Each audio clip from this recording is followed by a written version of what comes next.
Dans cette vidéo, on voit les tâches à effectuer au potager en février. Hello à tous, j'espère que tout le monde va bien.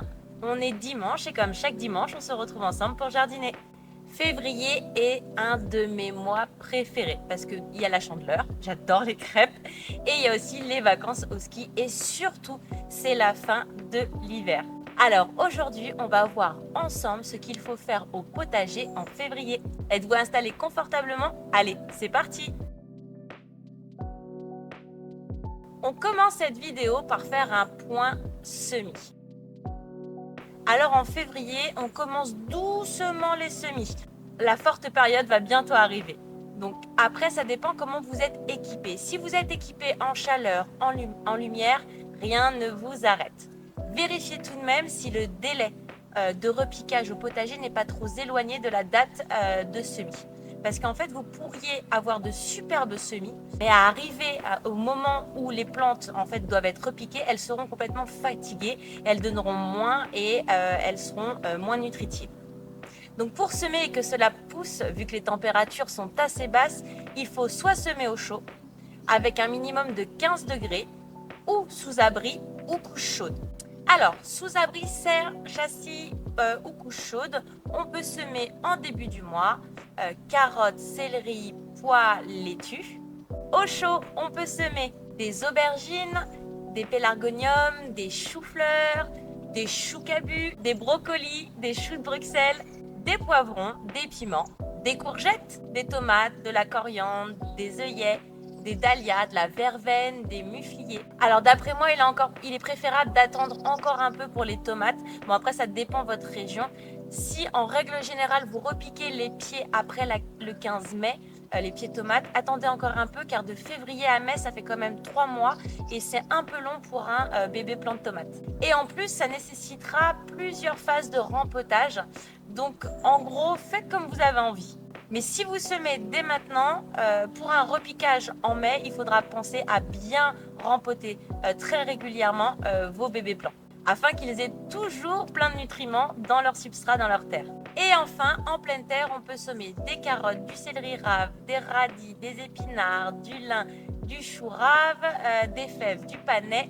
Alors, globalement, ce sont des graines qui aiment ou qui ont besoin d'un coup de froid pour enclencher leur germination. Ou alors, ce sont des graines qui vont demander une température minimale pour pouvoir germer. Alors, l'idéal, c'est quand même, à cette époque-là, de mettre un tunnel ou de mettre un châssis ou dans une serre parce qu'il y a encore des périodes de gel qui vont arriver et il faut quand même les protéger un minimum. Si on a semé les poivrons et les aubergines ou encore des choux-fleurs en janvier, il faut vérifier qu'il n'est pas temps de les rempoter, à savoir de les mettre dans un godet un peu plus grand pour que le système racinaire puisse se développer correctement. Ensuite, passons au point plantation. Alors, en février, on peut planter, à condition qu'on ne soit pas en période de gel. Échalotes, fraisiers, ciboulettes, thym, chèvrefeuille, des clématites, mûres, oignons et des pommes de terre chaudes sous couche chaude. Vous avez aussi les bulbes d'été. Alors vraiment, encore attention aux températures parce que s'ils annoncent encore des fortes gelées, ça risque de poser problème à vos bulbes. On peut aussi repiquer les salades d'hiver et les épinards sous serre, ou tunnel, ou abri. Dans les régions les plus froides et dans les régions les plus douces, un tunnel pourrait suffire. En février, on peut reprendre le bouturage, par exemple de bégonias, de pélargonium, de cassissiers, de groseilliers et de figuiers. Passons maintenant au point récolte. Même en février, on peut récolter des légumes, surtout si on cultive en serre. Alors, on peut récolter de la mâche, des salades, des poireaux, des endives, des choux, des radis noirs notamment. En parlant d'endives, c'est l'un de mes légumes préférés. Je pense que c'est le légume que je mange le plus. Un jour, j'essaierai de cultiver l'endive. Pour le moment, je ne me sens pas assez expérimentée. Passons maintenant au point entretien qui est encore très conséquent au mois de février. Alors on pense à bien aérer les châssis, les serres, les tunnels, même s'il fait encore un peu frais, quelques minutes dans la journée afin de régénérer l'air et d'éviter le développement des maladies cryptogamiques. On vérifie aussi le paillage et les protections hivernales. C'est pas parce qu'on est en hiver qu'on vérifie pas le besoin en eau de nos plantes qui sont en hibernation ou au repos à l'intérieur.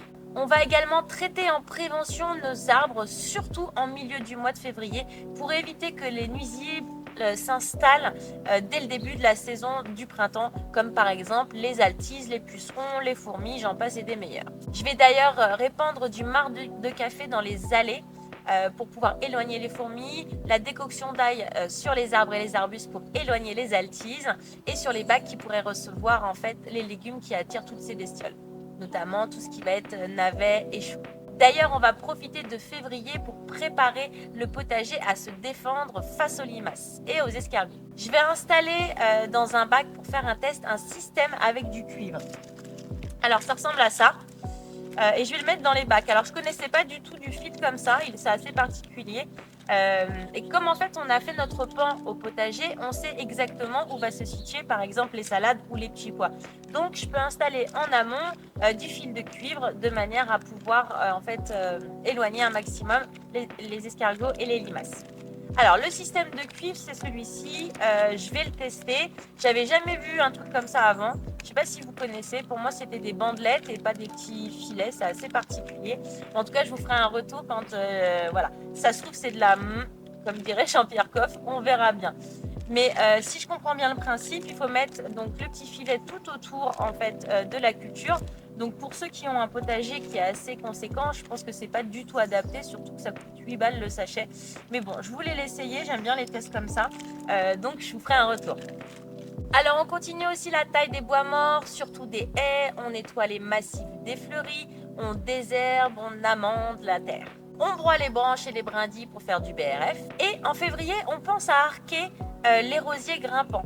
Pendant que le bois est assez flexible, pendant cette période, comme ça on va pouvoir en fait prendre le rosier va pouvoir prendre la forme que vous voulez, donc vous pouvez faire des formes assez particulières, donc c'est le moment de arquer les rosiers grimpants.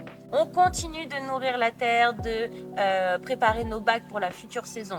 On va aussi faire des couches chaudes pour pouvoir, on va dire dans 4 semaines, planter les pommes de terre. Et pour moi, février, c'est aussi le mois de l'agrandissement du potager. Je vais donc créer de nouvelles parcelles. On va également continuer de raviver les vivaces comme la ciboulette. On va les sarcler et on va venir amender avec du compost et tailler s'il y a besoin. Et vers la fin février, on vérifiera notre système d'irrigation. Et si on veut l'optimiser, ça sera maintenant qu'il faut s'en préoccuper, avant les grosses giboulées de mars. D'ailleurs, ce n'est pas pour rien qu'il pleut généralement à cette période. C'est pour permettre un bon démarrage de printemps et une bonne germination. En février, on finalise également le rangement de nos espaces de stockage, ici en l'occurrence la maisonnée. Tout doit être prêt pour le lancement des semis, à savoir quand les températures permettent un semis en départ à froid. On va dire grosso modo vers mars. En gros, en février, on finit les préparations pour la forte période et on démarre doucement les semis de légumes et de fruits et de fleurs, surtout ceux qui sont en culture longue. Je vous mettrai la liste des tâches à faire en publication. J'ai découpé le mois de février en 2. Voilà, on a vu ensemble les tâches à effectuer en février au potager. N'hésitez pas à me dire si j'ai oublié quelque chose, ça permettra d'enrichir ma to-do list. Je vous laisse liker et vous abonner si vous ne l'avez pas encore fait. Et je vous retrouve dans les commentaires pour papoter. En attendant de se retrouver la semaine prochaine, prenez bien soin de vous et surtout, n'oubliez pas, faites de votre alimentation votre première médecine. Ciao, ciao!